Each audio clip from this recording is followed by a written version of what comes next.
Welcome back to the channel and to what I thought was a wiring issue, but it's actually a heck of a lot worse with these three solar panels. Those on the left, they're 600 watts, they seem to be fine. These on the right are putting out what, 100 milliamps and that's it. Well, as you can see, I've been removing these. Those there are pool noodles and yeah, they've not done very well with UV. So I was removing those and thought, I best record this because of what I've found on these panels here. Here we are a bit closer and you can possibly see already. They've got what are called snail tracks. All three of them are the same. So I'll get a bit nearer in a second and I'll show you better what I'm talking about. Here's one area, you can see it looks a bit like a tree, some kind of veins. Ah, dear me, and further down you can see the white colour of this one, but they're all over these panels. If I move across you can see more over there on this one. If I go over to this panel, there you go there. So yeah, what I'm going to do is test each panel, see if it is putting out anything. I hope they are, and I hope it is a wiring issue. As I say, these pool noodles haven't done very well. The colour of the wire is okay, except, and I'll just show this, on the other set, I don't know what happened there, but you can see how faded the red wire is. They're now light pink. So hopefully there is something to do with that. I can clean these up and, you know, but these panels, yeah, they do work. These ones, they don't. I've just turned them over so they can be disconnected from each other and saw something with this middle one. Oh, it's some kind of termite mound. So I'll get rid of that as well. I can't help things, can it? And just before I do get rid of it, you see this connector here? It's all muddied up and whatnot. I wonder if some of this could be to do with that. I hope so. Get that a thorough clean when I do get rid of that. And I'll also clean up all of these connectors. It turns out there's nobody home by the look of it. I was just starting to clear it up and I can't see any massing of, you know, amount of bugs or anything. But I'll flatten all this off and they could do with some kind of barrier underneath as well. I think what I'll do is I'll put plastic bags and that will stop that kind of a problem happening again. Here's that corner afterward. I've made sure to clean it quite well because you don't want standing water and wet earth and such on the inside of a panel. The next thing to do is to clean up all the connectors and get some readings. That's all the wires disconnected now. So we'll start checking on these panels and see if you do get any wattage.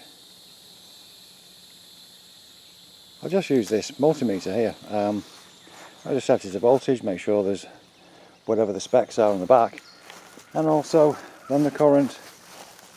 So there we are, they are Mighty Max Solar MLS 100 WP. We should be getting about 18 to 20 volts and about 5 amps in good sunlight. Here is panel number 1.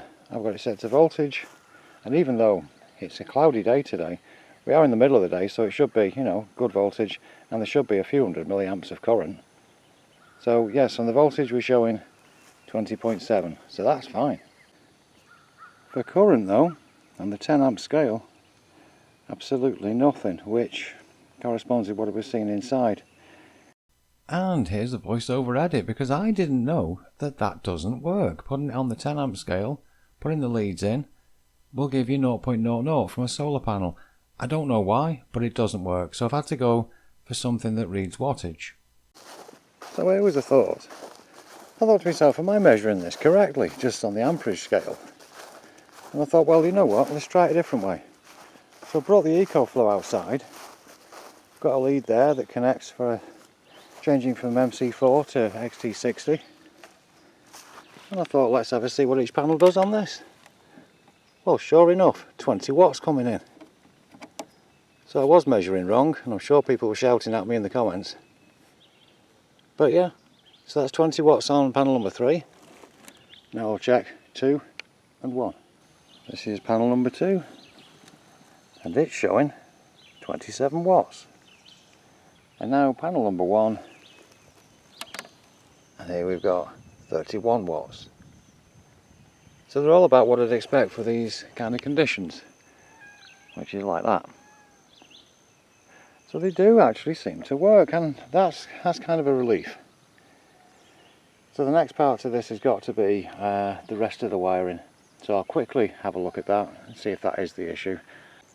Now this is interesting, because when I connected all three together again, I got nothing on the readout. And you can see that with two panels connected, it's saying 000 in the top right. There's nothing going in. But on individual panels, we were seeing we were getting 25 to 30 watts. So something is wrong with these connectors. Well, it turns out that actually cleaning those connectors more did fix that. So it's really a good case of preventative maintenance to clean these very regularly. And of course then you won't end up with termite mounds anyway. But yeah, I got 40 watts coming in at the moment. Really quite overcast. So it looks like it's wiring into the house that's more of the issue.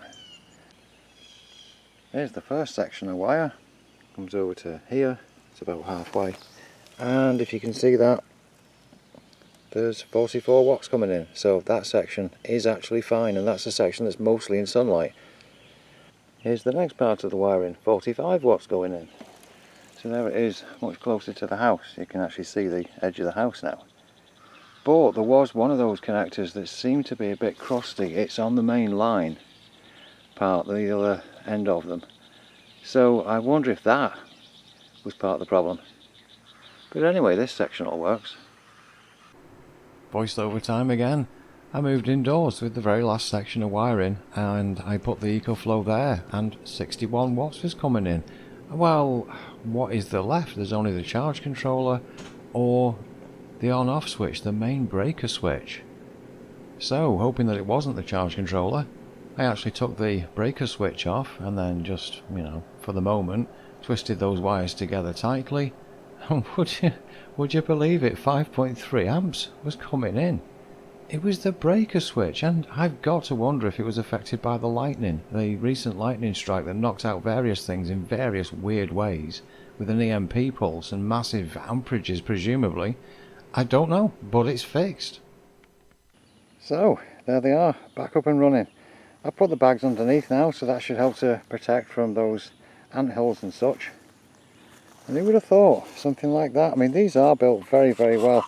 I can't actually get in it because I did end up gluing it. The way I mounted it, it was all wrong, so it needed redoing. But I dare say the wiring inside was affected by the lightning strike that we had quite recently. I wouldn't be surprised at all, because these things are tough. But these panels are back up. I'm not sure for how long they'll be running, because of course they've got those snail tracks. But yeah, over 5 amps on a cloudy day like this, I'm not going to complain at that. Well, thank you very much for following along with this, and I'll see you next time.